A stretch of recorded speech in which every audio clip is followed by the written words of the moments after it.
Thanks guys for coming out all the way across the bridge to the 5th floor of this building to talk about project briefs. This is called Power to the Project Brief. I've given this talk before, and it used to be focused just on bridging the gap between sales and discovery, that next step that takes place after the deal is closed. But over time, just thinking more about it and just seeing how the project brief has helped projects in action, it's expanded a little bit to talk about how it can help the team throughout the process, throughout the actual development of a website and beyond, to support even. So I want to just, this covers a lot of ground, but in a short amount of time, and I think you guys will find this pretty fun. So my name is Andrew Ward. I am a co-founder of Calamuna. Started this whole thing about 4 or 5 years ago. I am a spiritual leader of John Ollett, our senior developer. That's a fact. I do basically business development, which is a fancy way of saying sales. And I am a co-creator of the newest holiday in our galaxy, the Galactic Tick Day. So it's a website, a brand. You should look that up. It's fun stuff. Celebrating the solar system's motion around the galaxy. We're moving at 500,000 miles an hour around the galaxy. It's pretty cool stuff. And we made up a holiday, which is recognized by Wikipedia, to celebrate and acknowledge this fact. Is that the URL for the site? galactictick.com. Yeah. Find it on Popular Mechanics, space.com. Yeah. So Calamuna, I've a little bit about us. We're a digital agency like most of the shops here. We come up with we're best known, I think, for Calabox, which is a local development environment that synchronizes with service providers. But we just try to make stuff and put it out there. So we try to keep things open source and fun. So this is why we're here. We're talking about project briefs, and this presentation is sometimes hard for me to give because I feel like I could just start talking about and blabbering on about what it is, who it's for, and all. But I really want to just kind of go down this slide and just maybe this flow will work best for everyone. But what's a project brief? It's really just a concise outline of what's going on with the project. I mean, beyond a statement of work, beyond the conversations that we've had, we need to encapsulate something that really tells people what's going on. So it kind of includes in general, and you can tailor this to whomever you're working with, directory of the key people associated with the project, the thrust of basically what we're doing, and why, and a list of resources and background of what they have, everything from like a logo to do they have people to actually address the content. So it's really just a frame of reference. So who's this for? It's basically everybody. So everyone on their side of the aisle, everyone on our side of the aisle. So everyone from the project owner on their end to designers and developers on our end. More importantly, and I think we'll kind of talk a little bit more about this later, but it's for business owners and stakeholders at the end of the day, because when the rubber hits the road and there's a problem, we need a place to come back to and say, no, this is what we're talking about here. This is the conversation taking place. The whole thrust of this, actually, and we'll get to it, is how do we get out of this realm of SOW? Here's the contract. Here's what we talked about months and months ago when none of this is relevant. To how do we to talking about today and the conversations that have taken place? Because if you don't write down all the change orders in a single place, if you don't have all the conversations, or at least the highlights of deviations from the initial conversations in a spot, it can be pretty brutal and it can cause a lot of pain. So stakeholders and business owners for sure need this kind of document beyond the day-to-day of just, hey, let's check in, let's make sure we're on the same page about what we're doing. So it's for a lot of people, and it's basically both organizations coming together beyond the contract to acknowledge just the reality.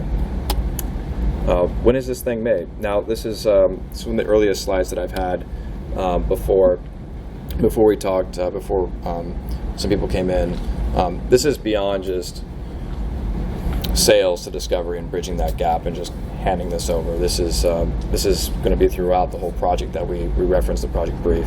But the way it started is typically in the sales meeting. So as someone who handles a lot of the kind of requirements gathering and sales for our organization, Kalamuna, it really comes down to me looking at the doc and creating it during the first consultation.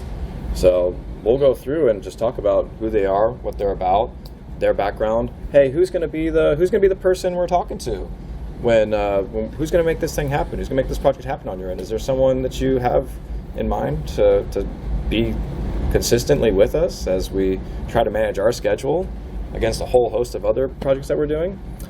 So a fun thing too in sales is taking something like a project brief, which we'll get to. There's going to be examples and all. I know we're kind of jumping into the trees pretty quickly here. I'm recognizing that, but it's a fun thing to do is hand off a project brief to them, talk to them a little bit, see where they're kind of coming from, tailor it to where they're at. Maybe take off the requirements bit. Maybe we don't want the person who's not technical to give us requirements just yet. Like, hey, here's a slider. We need you to make a slider. Well, hold the phone. Let's talk about that. So it's all in that non-billable space. Just trying to put that in their realm. So we create a brief.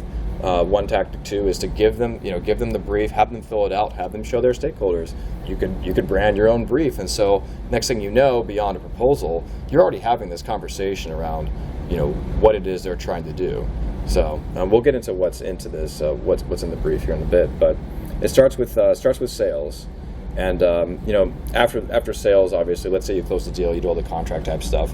You have this document which is pretty fleshed out and ready to review with the discovery team, and that's when you can get into billable space in terms of reviewing it with their team, having those check-ins, rewriting it, revisiting it. So sales is where it begins, and it doesn't go away. It stays there beyond development and launch of the site. It'll be there for support as well. Here we go. What's in this thing? A lot's in it. This is basically the key client personnel. So we're going to list out who the project owner is on their side, what their phone number is, what their email address is. We have other client contacts as well, the auxiliary people who are around that kind of project owner, that project lead on their end. And then obviously the stakeholders. And we want to know, hey, who are the people who are going to maybe kind of swoop in and we need to check in on before they wreck the project? Who are these people? We need to ask that. And so there's a little bit of a directory there because, you may have new people coming on board. We need to know who to contact. Hey, what's the guy's email address? I don't have in my email. It's Linda something or other. We want to make sure that that's there and steady, and not just for them, but not just of them, but for us as well. So it also outlines what we're doing and why. Basically, just to recap a little bit, we have a background and overview of their organization, what their whole thrust is of why they're getting into this, their target audience. So sometimes, maybe it's not just a straight dev project. Maybe there's a little bit of a kind of design need. So I want to talk about, who their audience is. What's the kind of landscape like over there? It's good to know. What are we saying to them? Them being the audience. So what are you trying to say? Maybe. So maybe we're getting into a little bit of, the content space. We might ask that kind of question. What are we saying? Even like why? Why would they believe that in the first place? And then, obviously like objectives. What are your goals? So we want to get into the goal space, early on with a brief. Sort out, well, our goal is to have increased conversions, basically. We want increased conversions. So keep it in that space, rank them if we can. And then it's just some nice to have. So if there's some requirements, if we're kind of in that realm of requirements too, maybe let's kind of parse out what's really sort of nice to have in your mind if they've already got that sorted out. So basically, that is separate than the goals and objectives, or yeah. Sometimes I think a nice to have is like that's the extra stuff if we have time. Yeah, definitely. Like so, sometimes there's a lot of different things, and we'll go over an example brief. But the difference between project objectives to me and to us is more about what the goals are, and then there might be requirements in there too. And if there's requirements, then we'll talk about nice to have. So if we're into the weeds already, so the project brief will take on a lot of different shapes and sizes. So the needs and wants with constraints. So we'll get into their schedule and what their budget is and why. We'll talk about their available resources like the logos, the content, the kind of personnel around their end on the project. Files. Do they have a style guide? Do they have an existing website? What's the URL? The feedback schedule. We'll want to make sure that they understand that, hey, we expect you to be coming back to us on a regular time period. We need you to understand that, and what the revision schedule might be like. This is a fun one. So the trade-off matrix is something that we use to kind of set a tone for the engagement. This is kind of where we get into reality with the client. So basically, they're allowed one fixed item, one desired item, and 2 flexible things. So it's sort of the whole concept of good, fast, cheap. We bring that up. So early just to understand where they're kind of coming from. Because sometimes people are like, well, look, we just have this money. This is a grant. There's no more that we could do. So it's just, okay, well, you only have like X amount. So, what's your timeline like? Maybe we can stretch that out. Oh, well, it has to be right away. Okay, well, clearly, if that's the case, if that's desired, because events are a little bit more, you can structure those differently. You can have that neat landing page to satisfy all their stakeholders or whatever. Maybe we have to have that conversation. And then flexible is like, okay, well, maybe the timeline is a little bit more stretchable. Maybe we can do that quick landing page pretty quickly, and then do a phased approach afterwards. So this just helps everyone understand just where they're kind of coming from overall. And it helps put it in perspective for them. I think clients actually, potential clients like filling this out. It's a fun one because it causes, that you really get to see where, people are coming from within their organization. Yes? How did you decide to add scope as a part of these requirements, knowing that the classic marketing triangle is quick, cheap, or quality? Mm-hmm. How did you decide to add scope? The size of the project, essentially. Like size. I mean, quality is one thing, but then how big and how robust is this going to be is another dimension that we wanted to add. So yeah, and quality too. Quality also. Some people take issue with quality because it sounds like, well, you don't want a bad website, but are we building the the Rolls Royce of websites, or is it okay to just start off with the Toyota, whatever? I don't drive a car, so I don't think about car analogies. I shouldn't use them. But yeah, so this is fun, and this is something that people actually do enjoy because it makes them think and have real conversations with their stakeholders about about taking on a project. So yes, so we have this thing. We have a list of these items throughout a project brief, and how do we update it? And so we have a little bit of a living relationship. It's a living document, but depending on what you use, and we use Google, like a lot of people. So it's a Google Doc, and we can have revisions made throughout if there's adjustments to the doc, and we can go back and look at it, of course. But we want to make sure that there is some sign-off between the project owner, obviously, and our project manager. Now, you can do that just through email and say, hey, we're going to do this, over a phone call saying like, hey, we're changing this. But you want to validate and make sure that these are all that it's all fine.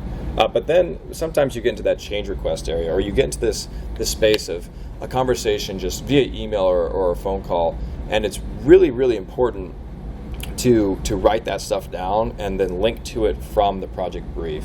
And it could be rather innocuous. You could be doing a nice thing to have, but down the road, when all the sort of little things around the requirements that are established start piling on, and then they want something new, and then they start adding more things to the requirements that have been set. You need a place to say, look, we've talked about your change impacting where we're at. We can't go forward with this because you said X and now we're doing Y. So it's always good to write this stuff down and link to it from the project brief. Otherwise, you'll find yourself in this space of, like, well, you kind of said this, he said, she said. It doesn't work. It doesn't work just pulling up an old email. You have to officialize this stuff in the brief. That way, not only does the product owner on their side get reminded, it's the stakeholders who kind of step into a situation which they're not familiar with. They can understand that it has this tone of, okay, well, these people's time actually does matter. We have to respect that. We did make a change. why bother? I think I've kind of touched on a lot of why bothers throughout this conversation, but statement of works don't always gel with reality. So I don't like. I mean, the contract space is fine. I'm the kind of guy, I like developing a relationship, shaking hands. It's good to put things down on paper and to be clear, but it's always difficult sometimes to go through the contract, and the contract is going to be, you typically have to satisfy the legal side of things first before the real people who need to make this thing a possibility, make this thing a reality, have to get to work. So it's a lot of times SOWs.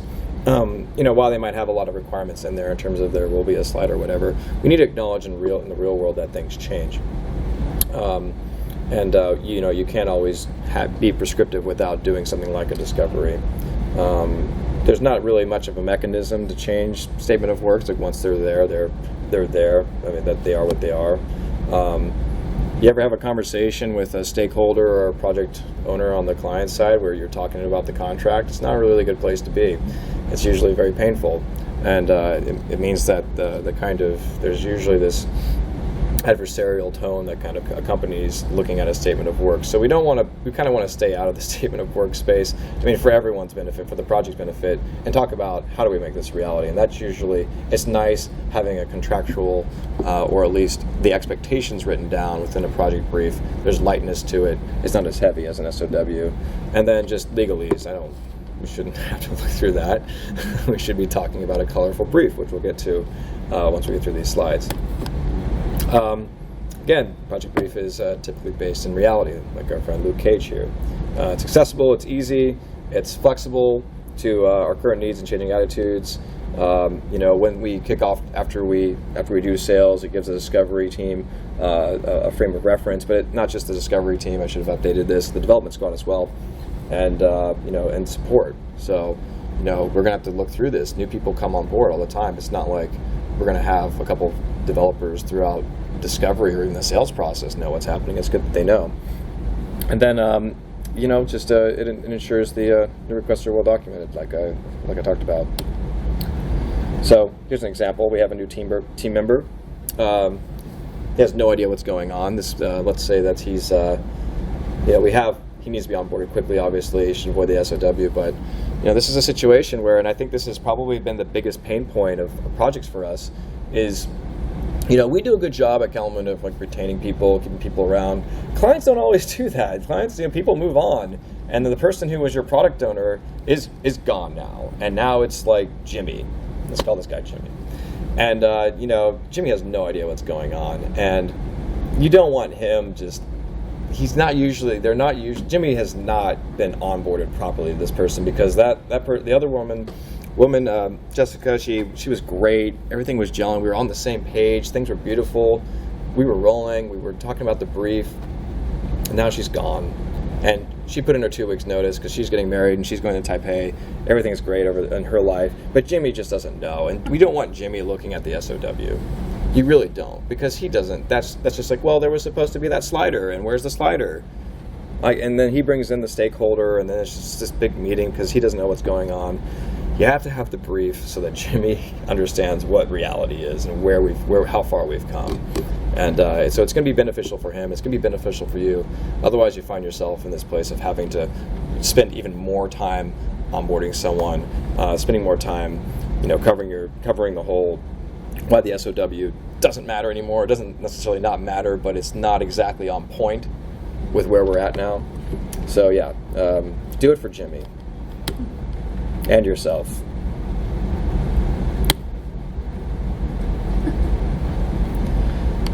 So here we go. This is an example project brief. Kalamuna was recently approached by the Empire to build the new Death Star. I believe this is a website for the Death Star, and so here's a kind of layout of what we do, and I've given this project brief out. You can change to your branding and colors, and hopefully you would use new typography, because that's ours. Some people haven't. They haven't put a new font, but so here's how it goes. We have at the top nice client, who are we talking to, the client contact, who are the people on our end. who's going to be like working with the client contact, the account manager. We try to have an account manager persist throughout projects on our end, because discovery, it might be a UX lead. Through development, it might be more of a project manager type, or in support, you're going to be dealing more with the kind of support staff directly. So the account manager is a constant there. We have I didn't have Darth Vader's phone number. I didn't add that, but it kind of gives us a sense of his title, who he is, where we can contact him, and then obviously the stakeholders, we want to list them as well. Background and overview. They're a large faction within the universe. They're a galaxy-spanning regime, and established by Palpatine, and they want to replace the Galactic Republic and abolish the Senate.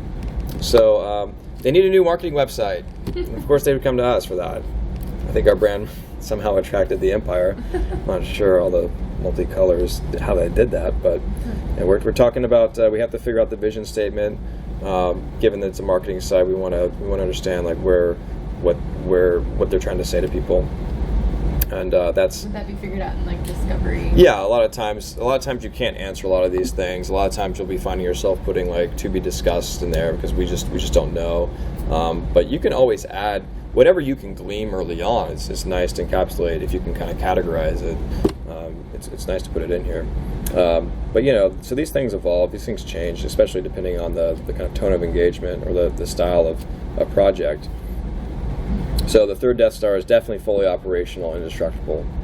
And we ask reasons why people might believe that if they have a kind of understanding of their brand.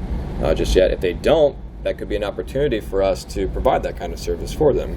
So I think a lot of us in this room, we kind of get pigeonholed as just web developers, but a lot of times I see ourselves mostly as really consulting on people's brand in a lot of way, because we see a lot of websites, we see a lot of bad content, we see a lot of people who don't have the understanding of who they're really talking to. So this does help, and actually with a brief, it comes from the advertising space. It comes from that world where we started doing it. So our communication strategist, Shannon O'Malley, said, well, every time we engage a kind of, on an agency project, we have this brief. Why aren't we doing this here? And sure enough, it's been elucidating to figure out where people are coming from and what they need. So beyond just being implementers of someone's vision, it's us helping our clients sort out what their vision is and where we can take it. Now going down, we talk about a little bit of our main audience and what do we want them to do. These project objectives. These are the goals. We want to make it less word heavy. We want it to be streamlined. We want it to be a grown-up, refined website.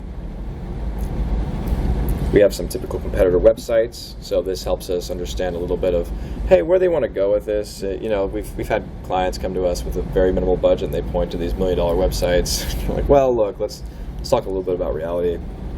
But it does help us understand just where they're coming from what their aspirations are. Additional focus areas, these are kind of things that just sort of the steps that we can maybe take early on to address their needs.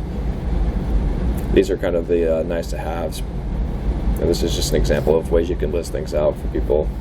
For some reason I have competitor websites. Sorry, yeah, these are people within their space. So when we dabble in branding at Kalamunu, we want to understand just what their landscape is like, so that we can get a sense for who they need to be within that space to differentiate themselves. And then but sites they like. This is more along the lines of, hey, what are we trying to do? Who are we trying to be online? A little bit of our schedule too. So. Some of this is very helpful. This is kind of like some of the stuff you would see in an SOW. So this is just to help us gauge, early on, like what it's going to take to make this happen, how many hours, and how long it's going to take for them, take for us. So if I can ask, yeah, on the hours. So how do you manage to that, and how do you track and know when you're off, and then what do you do? What do you guys do? That seems to be it's a typical problem. Right? Oh yeah, that's a whole other. 500 hours. You found out it was 1,000. Yeah, totally.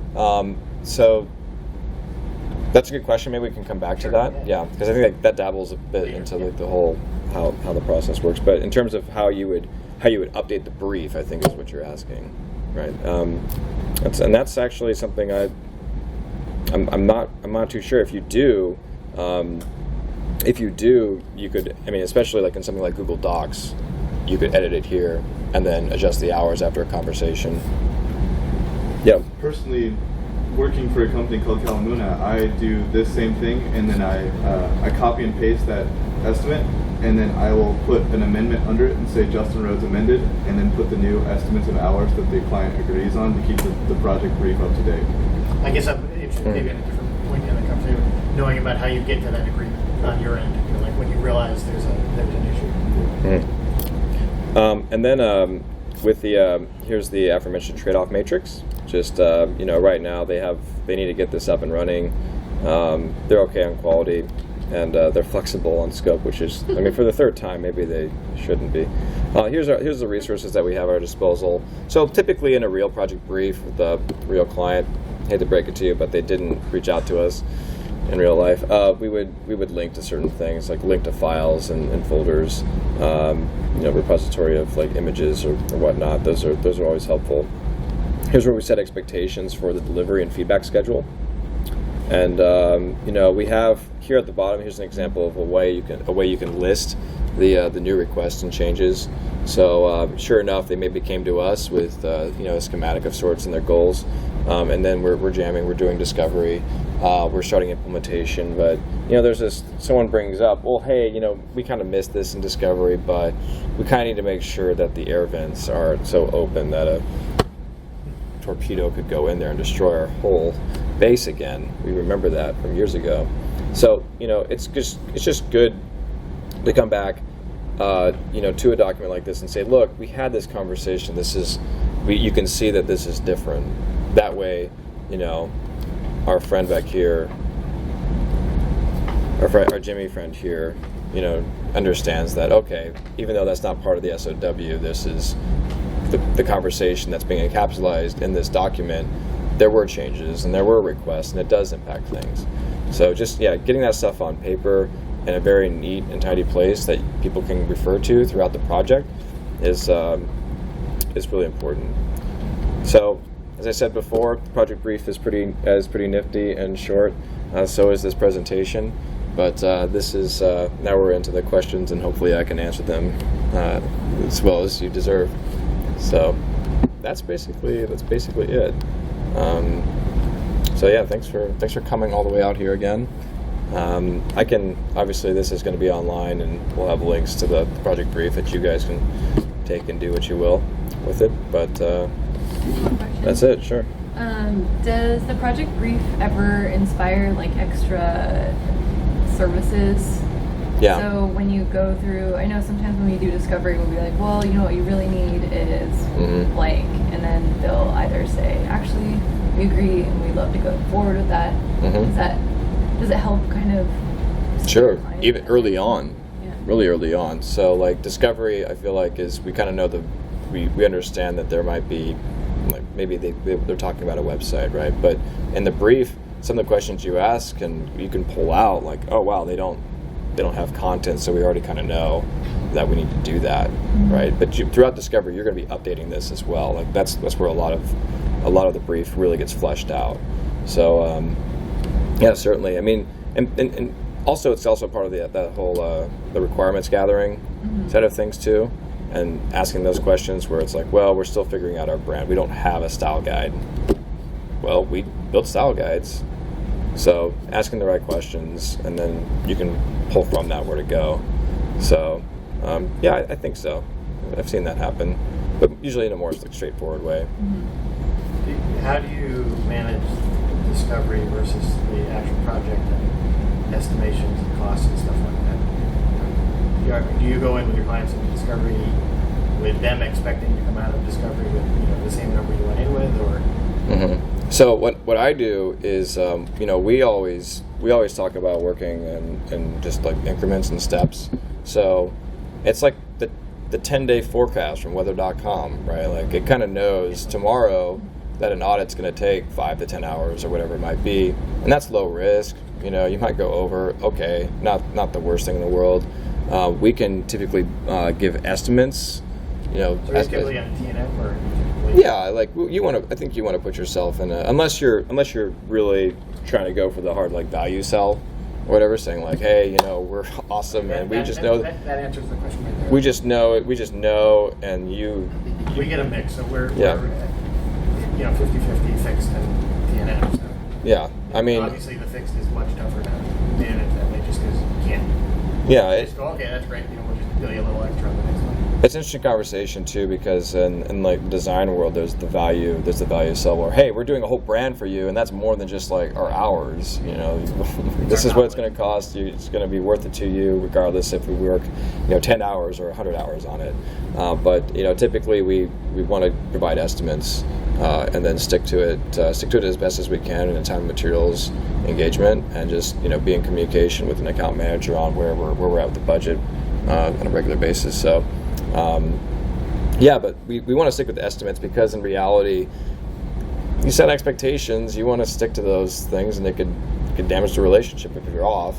You might. For you guys, the expectations are a set of hours in there, and they know what they're going to. Yeah, that's how we do that. And then once we get done with discovery, we might have had a general ballpark based on what our early conversations around what implementation might be, but then after discovery, we talk about the options and how we can fine tune and narrow down based on what their needs are, what their estimate, what their budget is, what their timeline is, of what we could do. So, yeah, the closer you get, the more you know. But even then, we run agile, so in implementation things change. So we keep the doc updated, so people know why things maybe went over. Do you meet weekly with the client? Is there, does it depend on the project, or sort of how does that work? I'm sorry, what was? You meet weekly with the client. What's your regular check-ins, and how do you? It's like regular stand-ups and meetings throughout the project. It just depends too, because we do everything from small shop type stuff for university departments to full-fledged enterprise sites. So it depends. Do you run Agile during the discovery phase?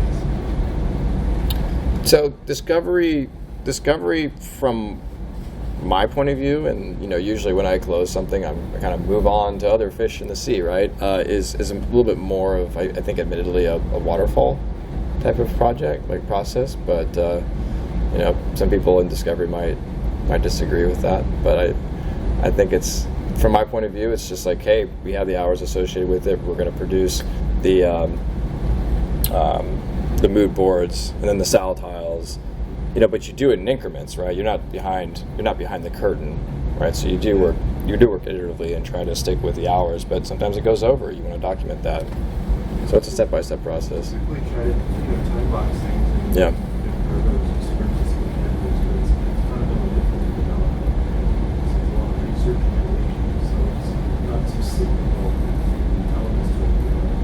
Learn a little, you try a little, test a little, we read enough to empower the development team to have a backlog of initiatives.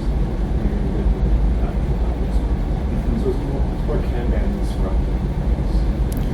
Because you know what you need to do. There's a process around discovery, right? Like, okay, we know these are the activities that we need to do based on what we've talked about. We think it's going to take this long. Whereas, development, you have this backlog, but that's going to change, throughout. I think you're going to have these epics, you're going to have these goals. You're going to be rocking on discovery, on tasks, and then or stories, and then breaking those down into tasks. And those tasks might be weighted, but then those are going to change. So it's just a different vibe overall. So this project brief, is it something you see as coming in between signing a contract and creating a statement of work?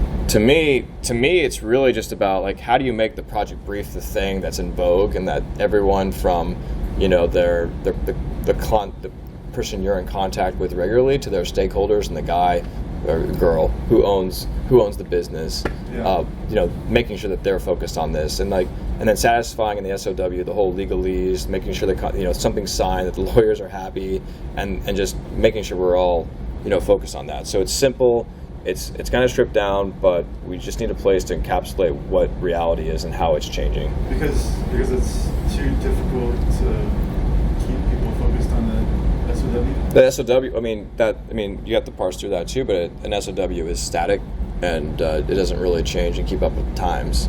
So the project brief, in many ways, acknowledges that things change, and so that's one way of looking at it. But there's also not just that it changes too, but it's just that we're on the same page in ways that the SOW can encapsulate. Yeah. So rather than making addendums to a SOW, create a project brief. Sometimes you have to do that. Sometimes you have to have, especially we work with a lot of universities, and so there's a change orders. But it's also good to list those in the project brief as well, and even just changes. So fixed bid, it's even more important to say, hey, you kind of wanted this other bell and whistle. It's going to impact the rest of the project. You can't have everything in the SOW because of this if you really want it, and we need a place to say that, even if it's not in a change order. Because if you're just being real with someone, you might make those agreements in real conversation space, but if you don't write that down, how is the stakeholder supposed to know that you had that conversation? Especially when Jessica gets let go, or she goes off to the Philippines, and then we're stuck with this Jimmy guy who doesn't know. He didn't know that you just, that was a nice thing you did for me for free, right? Yeah. It happens. So it's good to come back to something. It's a really good name. The term is a good term. Jimmy. Oh, the project brief? Jimmy's not a bad name. Oh, Yeah, yeah. I agree with that. It's a saleable name. Yeah. Sell that to the customer. It Yeah. sounds important. You want Oh, yes. And the statement brief. of work always sounds bad. So. Yeah, again, it's early on. It's like I've sent project briefs to clients, and it's just been like the document that people look at. And sure, we signed some contract, and it has an MSA around it because that's good to have just in case things go really bad. Yeah. But it's the thing that was always there, and you can even get them to fill it out. For the most part, depending on the questions you ask. So it's about making sure that document's in vogue from beginning to end. Right. Yeah. If there is an end. That's one of the ones that inherits these documents from Andrew. I look at these as much as I look at scope of work or requirement docs, not only because it has really at a glance all the information I need, but also I have contact info for all of the stakeholders there. It's easy to use that to just port over to a Google Calendar event. There's also the understanding of what the overall budget is, what the will do, will not do requirements are there. So you approach those scope of work documents, and you got to sit down with a pint of Ben and Jerry's and 2 hours to kill to weed through some of these documentations. Yeah. This is do not do this. Okay, well I'm not going to have to do that. I didn't have to go through the whole scope of work document to figure out that I shouldn't try to implement this one thing when they've asked for this other thing. Yeah, that's great. This is really nice. Yeah. It's a way of splitting up the big statement of work, scope of work. Pulling something out that's one. And I mentioned earlier in the talk, it's just being in the contract, looking at a statement of work is generally, typically just not a good feeling space. It's just, it's difficult. If you're having that conversation around the SOW with the stakeholder and with Jimmy, it's just not a happy place. So being real and saying hey, Mr. Stakeholder, remember we talked about the brief and this being what we want to talk about as the project evolves. That helps. It helps a lot to make this the thing. So I like that. It makes me think of how we would apply it in our work, and our business developer could fill it out as much as he can until it gets to me, and then I can help fill it out. Yeah. As the project goes on or change things. Yeah, I kind of start these things as much as I can. Sometimes I have conversations with leads. I don't always start a project brief. I might sketch some notes down and then say, okay, this is actually a real opportunity. I'll then put this into a brief and then, or hope not fail my team or do it at some point. Hopefully, usually it starts with me, and then it'll be passed on. But sometimes there's accounts where they're just pre-existing accounts, and they're talking to the account manager, and then it's already being fleshed out. So it'll be passed on, and people will be updating it on our end and their end. In our company, it doesn't one size fits most. Some clients just don't need one. Right. Yeah. Yeah. I can think. There's a lot of them. So yeah. So I have a quick Yes, question. sure. My organization just recently learned about lean development, like UX, all that stuff, like you mentioned in your last thing. Do you find, or maybe you know, any way that the product brief will fit into, or project brief will fit into a lean process? Because we're all still figuring out what it is and how to do it, but it's like, that's right now. It's a nonprofit, we have an internal development, all that stuff, so Mhm. we don't have like a client that that's what Drupal uses. So within your own organization. In-house, yeah. Yeah, I mean, I think getting everyone on the same page is fine. I mean, that actually reminds me of, when we talk about. Someone asked me the other day, Andrew, do you bring up Agile much when talking to clients? And I don't, unless it's kind of in their, if it's like part of their vernacular, I guess. If that's something that they're already talking about that's in their lexicon. Because what I've heard is that Agile scares people away sometimes. It just means like, oh, it's time and materials and you just eat up my budget. So for internal teams though, so my point with that is agencies, I think, trying to implement Agile are an interesting spot because you have to rely on a product owner on the client side to really check things and be there. So you're sort of dependent in that regard. Internally, you can have that kind of, you can have a process that works for you, but you might be bringing on new people. Any kind of art project, it's good to just say, hey, this is what we're thinking. Are we all on the same page here? Do we agree? So something simple that maybe it changes. We have actually, hold the phone. We actually have a company project brief. So Calamuna, we developed a project brief because people were like, well, who do I talk to about this sales stuff or marketing or this thing called Bad Camp, and there's this event. Well, who's actually in charge of events exactly? Because everyone's doing something. So we have a stakeholder, for events, and we have, we have a kind of like an admin person with events to help with the implementation of events. And obviously, there's like marketing and HR and finance all involved with events. But who's going to make that happen? So we want to list things out as a company and talk about just where we're coming from and what the thrust is of the organization. New people can kind of see it and say, okay, this is what this is about. This is what Calamuna is about, essentially, beyond just like our brand guideline and what they've seen online and stuff. So.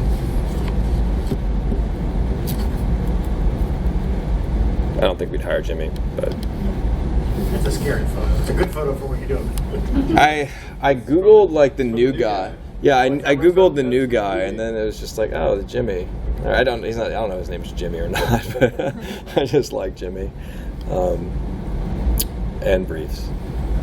So, but yeah, I think this is all going to be posted online, and then you'll have a link to the sample bit. And if you want to, I really forget if it's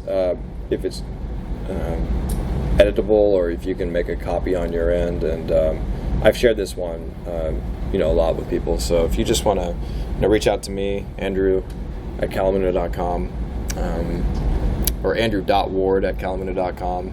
Not to be confused with Andrew Malice, the other co-founder of Calamuna.